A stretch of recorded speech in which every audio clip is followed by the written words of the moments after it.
दोस्तों, हमारे समाज पर नशा है वो बहुत हावी होता जा रहा है। जब हम दुर्घटनाओं की बात करते हैं तो बहुत सी दुर्घटनाओं में सामने आया है कि जो दुर्घटनाग्रस्त व्यक्ति है या फिर किसी ने जो दुर्घटना की है वो नशे का आदी था और उसने नशा किया हुआ था। दूसरी ओर जब हम घरेलू हिंसा की बात करते हैं तो 90% से ज्यादा घरेलू हिंसाएं हैं वो नशे के कारण होती है, जिनमें या तो व्यक्ति नशे की मांग कर रहा होता है और वो फिर पूरी न होने पर वो अपने फैमिली मेंबर से मारपीट करता है, या फिर उसको नशा करने के बाद अपने घर वालों से लड़ाई झगड़ा करना शुरू कर देता है। तो इस तरीके से, और नशे के बाद सिर्फ गाली गलौज तक ही वो हिंसा सीमित नहीं रह जाती, थप्पड़ मार दिए जाते हैं, एक दूसरे पर वार कर दिए जाते हैं और फिर उसके बाद मर्डर तक हो जाते हैं। तो घरेलू हिंसा के भी बहुत सारे लेवल है वो बढ़ गए हैं। तो ये जो है इनको कम कैसे किया जा सकता है, घरेलू हिंसा को कैसे रोका जा सकता है, इन सब की मेन जो नशा है उसको कैसे कंट्रोल किया जा सकता है, उनके जो रीजन है उनको पकड़ कैसे हम बना सकते हैं। एक और जब हम देख रहे हैं कि आफ्ताब ने श्रद्धा वोकर का मर्डर कर दिया, नशे का वो भी आदी बताया जा रहा है।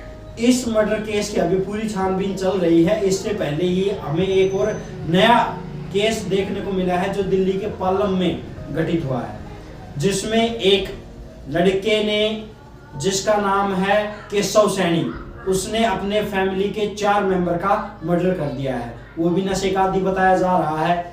रोज नशे के कारण वो लड़ाई करता था, नशे की पैसों की मांग करता था नशा खरीदने के लिए, और वो न पूरी होने के कारण वो ज्यादातर लड़ाई झगड़े करता था। और अड़ोस पड़ोस में ये बात बहुत नॉर्मल हो चुकी थी कि लोग ध्यान भी नहीं देते थे कि उनका लड़ाई झगड़ा चल रहा है।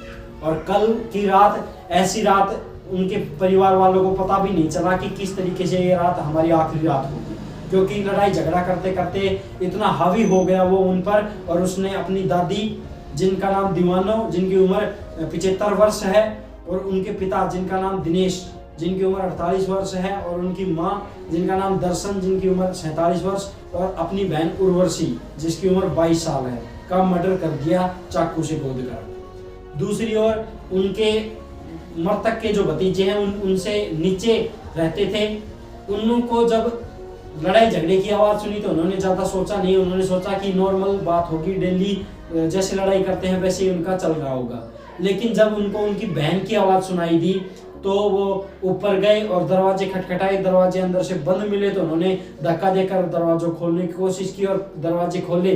तो उसके बाद उनको पूरा मंजर समझ में आ गया और उन्होंने चौकन्ना होते हुए मुजरिम को पकड़ लिया, वो जो भागने की फिराक में था। तो इस तरीके से एक युवा लड़की के द्वारा अपने फैमिली मेंबर को मार मौत के घाट उतार दिया गया। ऐसे मामले हैं वो बढ़ते जा रहे हैं नशे के कारण। नशा इतना ज्यादा हम पर हावी होता जा रहा है।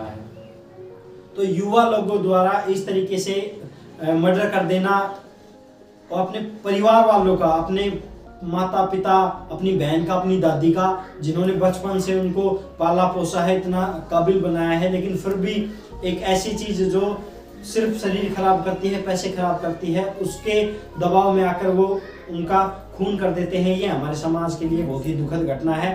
तो हमारे समाज के लिए बहुत बुरी घटना है जो समाज को एक अलग दिशा की ओर लेकर जा रही है। तो लड़के को गिरफ्तार कर लिया गया है, उससे पूछताछ की जा रही है। पुलिस अब इस मामले की गहन छानबीन करेगी और उससे गहन पूछताछ करेगी, फिर पूरे मामले की जो जड़ है वो हमारे सामने आएगी। तो वीडियो पे जानकारी थी, आपको कैसे लगे हमें कमेंट करके बताइए। हमारे चैनल पर नए हैं तो हमें सब्सक्राइब कीजिए, वीडियो को ज़्यादा से ज़्यादा शेयर कीजिए। धन्यवाद।